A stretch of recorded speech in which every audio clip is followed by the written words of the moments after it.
Chalisa, Chhattisgarh watch का YouTube channel खबर चालीसा, सिर्फ सच।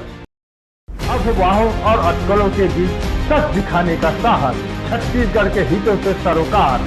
4 दशकों से प्रदेश की नब्ज पकड़ने वाले दैनिक छत्तीसगढ़ वाच के प्रधान संपादक राम अवतार तिवारी, 2.5 दशकों से पत्रकारिता की खाट छानने वाले पत्रकार अखिल पांडे की नजर से देखेंगे खबर 40 का .com पर खबरों की गहराई से विश्लेषण सीधे आपके पास। नमस्कार, दैनिक छत्तीसगढ़ वाच अखबार के यूट्यूब चैनल खबर 40.com में आपका स्वागत है। आज हम सत्ता के गलियारे से 2 आ रही बड़ी खबरों का विश्लेषण करेंगे। पहली खबर कि मंत्रिमंडल का विस्तार किया जा रहा है। साय सरकार का बहुप्रतीक्षित मंत्रिमंडल का विस्तार करने का निर्णय लिया जा चुका है।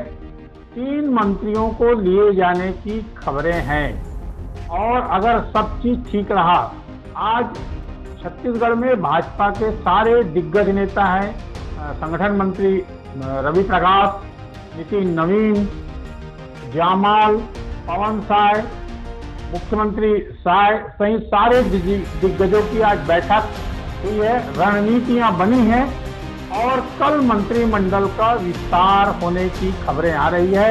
अगर सब चीज ठीक ठाक रहा तो दोपहर में राजभवन में 3 मंत्री शपथ ले सकते हैं।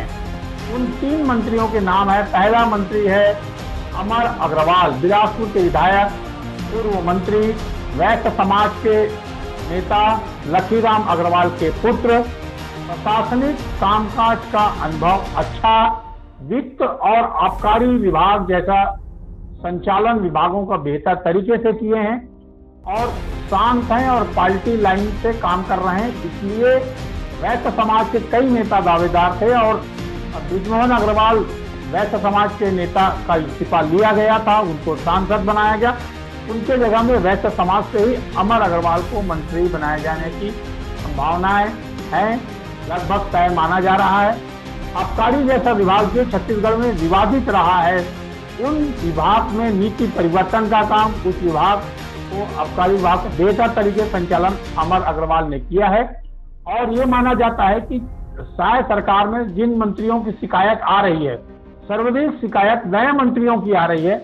नए मंत्रियों को कामकाज का अनुभव कमजोर है, इसलिए एक अनुभवी और पुराने मंत्री को लिए जाने की संभावना है। उसमें पहला मंत्री अमर अग्रवाल का है। हालांकि पिछड़ा वर्ग के 2 मंत्रियों के भी नाम है, अजय अग्रवाल और धर्म कौशिक। अगर धर्म कौशिक और अजय चंद्राकर दोनों जोर आजमाइश के बाद, भारी मशक्कत के बाद भी उनका नाम नहीं आ पा रहा है, ऐसी चर्चा है। दूसरे मंत्री आ रहे हैं जिनका नाम है दुर्ग विधायक गजेंद्र यादव। गजेंद्र यादव के पिता बीसाराम यादव संगठन के महामंत्री रहे हैं, आरएसएस से जुड़े हुए हैं, आरएसएस के संगठनों में अलग अलग शाखाओं में लंबे समय से काम किए हैं। और यादव समाज की जो बहुलता है छत्तीसगढ़ में, साहू समाज के बाद पिछड़े वर्ग में सर्वाधिक जो कहा जाता है यादव समाज है। यादव समाज को साधने के लिए नए मंत्री को लिया जा रहा है, साफ सुथरी छवि के, सरल और सौम्य है। तो गजेंद्र यादव का नाम लगभग तय माना जा रहा है। जाति समीकरण के अनुसार, पार्टी के प्रति निष्ठा के अनुसार, सक्रियता के अनुसार गजेंद्र यादव का नाम है। तीसरे रूप में एक मंत्री और लिए जाएंगे, हरियाणा के तर्ज पर 14 मंत्री बनाए जा सकते हैं, इसकी चर्चा है और इस पर चर्चा होने के बाद लगभग तय माना जा रहा है। उसमें 2 लोगों के नाम आ रहे हैं। एक पुरंदर मिश्रा का नाम आ रहा है, पुरंदर मिश्रा का नाम सबसे ज्यादा चर्चा में है और लगभग तय माने जा रहे हैं। परंतु अगर अंतिम समय उलट फेर हुआ तो बस्तर से एक मंत्री बनाए जाने का आदिवासी समाज का दबाव है और आदिवासी समाज चाहता है कि एक और विधायक बस्तर से हैं जो मंत्री बन पाए। तो ये तर्क बस्तर के आदिवासी विधायक दे रहे हैं। उनको ये बताया पार्टी संगठन ने कि आदिवासी मुख्यमंत्री ही आदिवासी है।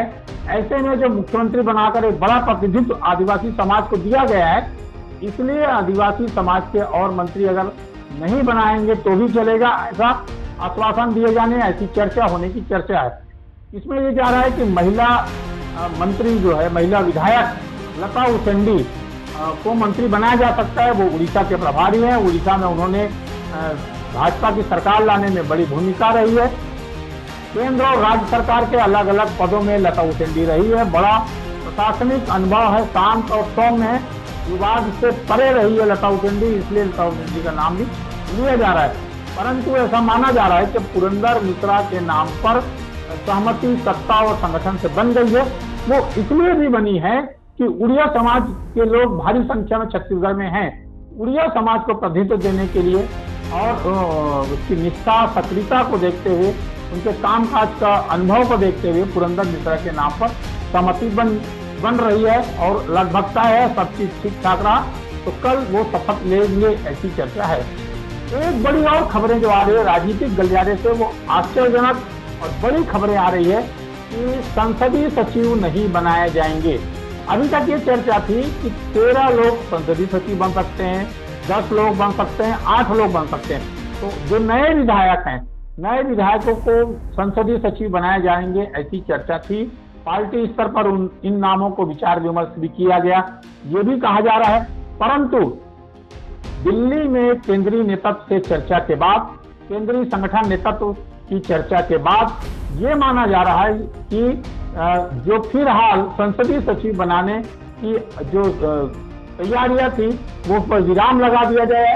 अब संसदीय सचिव नहीं बनाएंगे, क्योंकि भाजपा केंद्रीय नेतृत्व ने ये तय किया है कि हम संसदीय सचिव किसी भी राज्य में नहीं बनाएंगे। तो संसदीय सचिव बनाने का जो अनुभव है वो एक तरह से अच्छा नहीं रहा हो, चाहे कांग्रेस में हो चाहे भाजपा में हो। कि एक तो संसदीय सचिव कानून नियम के खिलाफ है, कामकाज का अधिकार नहीं है, और ज्यादातर जो संसदीय सचिव बनाए भी जाते हैं वो हार जाते हैं। तो ऐसी स्थिति में जो संसदीय सचिव बनाया जाए या नहीं बनाया जाए, ये एसोपेश की स्थिति में पार्टी पड़ी हुई है। कई लोग जो इनको भाजपा के विधायक हैं वो चाहते थे कि निगम मंडल में उनको जिम्मेदारी दिया जाए, निगम मंडल में कोई महत्वपूर्ण पद दिया जाए तो उनके लिए अच्छा रहेगा, उनके कामकाज के अनुभव के आधार पर। नए विधायक भी चाहते थे कि निगम मंडल में पद मिल जाए, नहीं मिल पाया। कई लोग संसदीय सचिव बनने के लिए तैयार हैं ताकि गाड़ी घोड़ा बंगला और मान सम्मान लाल बत्ती मिल जाए। परंतु पार्टी के द्वारा नीतिगत तरीके से ऐसे फैसले लिए जाने की अंदर काने की खबरें हैं कि पार्टी ने ये निर्देश दे दिया है, दिल्ली निर्देश दे दिया है कि संसदीय सचिव ना बनाया जाए। तो ऐसी स्थिति में संसदीय सचिव का मामला खटाई में पड़ चुका है। अब कौन कौन बनाए जाएंगे, ये अलग बहुत सारे नाम चल रहे थे, उन नामों में बनते हैं तो नहीं बनते हैं, ये कल होने वाले शपथ से पता चलेगा। तो हम ये मान जा रहे हैं कि लंबे समय से सरकारी कामकाज जिस तरह से गति आनी चाहिए, साय सरकार में साय काम की गतिविधि बढ़े, सरकार में सुशासन चल रहा है, कसावट आनी चाहिए, उसके लिए कुछ विभागों में मंत्री ना होने के कारण वो काम के गतिविधि कमजोर है, पिछड़ रहे हैं। ऐसे में मंत्रिमंडल के रिक्त पद को भरने की तैयारियां लगभग पूरी हो गई है और कल जो है मंत्री बनाए जा सकते हैं और कल शपथ होंगे, ऐसी संभावना है। भाजपा के संगठन के केंद्रीय नेताओं की उपस्थिति में आज भाजपा दफ्तर में दिन भर बैठकों का दौर चलते रहा। इस बैठक में पार्टी को मजबूत करने के लिए अलग अलग तरीके से विचार विमर्श किया गया। भाजपा संगठन के बड़े नेताओं ने फीडबैक भी लिया कि सरकार कैसे चल रही है और संगठन की गतिविधियां कैसे चल रही है, और बड़े नेताओं ने ये भी बताया कि भाजपा कैसे मजबूत हो सकती है, किस दिशा में काम करना चाहिए। ये भी दिशा निर्देश पार्टी के मंत्रियों को, विधायकों को, नए निगम मंडल अध्यक्षों को बताया गया। भाजपा दफ्तर में हुए बैठक के बाद प्रदेश अध्यक्ष किरण सिंह देव ने पूरी जानकारियां प्रेस कॉन्फ्रेंस में दी। आज हमारे भारतीय जनता पार्टी के राष्ट्रीय महामंत्री सह संगठन आदरणीय शिव प्रकाश जी और हमारे प्रांत भारतीय जनता पार्टी के प्रभारी बिहार शासन में मंत्री आदरणीय नितिन नवीन जी, और उनका प्रवास एक दिवसीय है और पहले हमारे सभी आगामी कार्यक्रमों के दृष्टि से सभी महामंत्रियों की बैठक संपन्न हुई और उसके बाद हमारे निगम आयोग मंडल में जो अभी नवनियुक्त हमारे अध्यक्ष उपाध्यक्ष हैं, और उनके साथ एक परिचयात्मक बैठक के साथ साथ अपने अपने विभाग के दृष्टि से और किस तरीके से नीचे तक जाकर और सरकार की कल्याणकारी योजनाएं हों या उस विभाग की दृष्टि से जो कामकाज की दृष्टि से विषय विस्तार से चर्चा आदरणीय राष्ट्रीय महामंत्री सह संगठन जी ने किया। मुख्यमंत्री जी और आदरणीय विष्णुदेव साय जी भी विशेष रूप से उपस्थित थे। और अभी हमारे सातों मोर्चा के अध्यक्ष और महामंत्री उनकी एक समीक्षात्मक बैठक, विगत दिनों कार्रवाई जो हुई, कार्यक्रम जो हुए हमारे संगठन के कार्यक्रम में और आगामी कार्यक्रम जो हमारे हैं, हमारा चाहे वो संगठन का गांव चलो अभियान, बस्ती चलो अभियान के कार्यक्रम की दृष्टि से, और 13 से लेकर 25 तारीख तक बाबा साहब भीमराव अंबेडकर जी हमारे भारत रत्न और पूरे उनके जो कार्यक्रम शेड्यूल वाइज जो हैं उसके विषय पर भी और आपका मार्गदर्शन हुआ है। कुल मिला के विशुद्ध रूप से आज संगठन की बैठक थी और निगम आयोग मंडल के जो नए नियुक्ति हुई है उनकी एक परिचयात्मक बैठक और विषय से जो चर्चा ये संपन्न हुई है। इससे एक विश्लेषण आया, अपने सरकार के कामकाज की समीक्षा जो है लगातार भाजपा संगठन सरकार की हो रही है, ताकि एक जो मोदी की गारंटी है, लोगों को विश्वास अपार मिला है, उसमें कितना खरे उतरते हैं ये भी देखने को इस बैठक से मिल रहा है। धन्यवाद। जय हिंद, जय छत्तीसगढ़। अफवाहों और अटकलों के बीच सच दिखाने का साहस, छत्तीसगढ़ के हितों से सरोकार।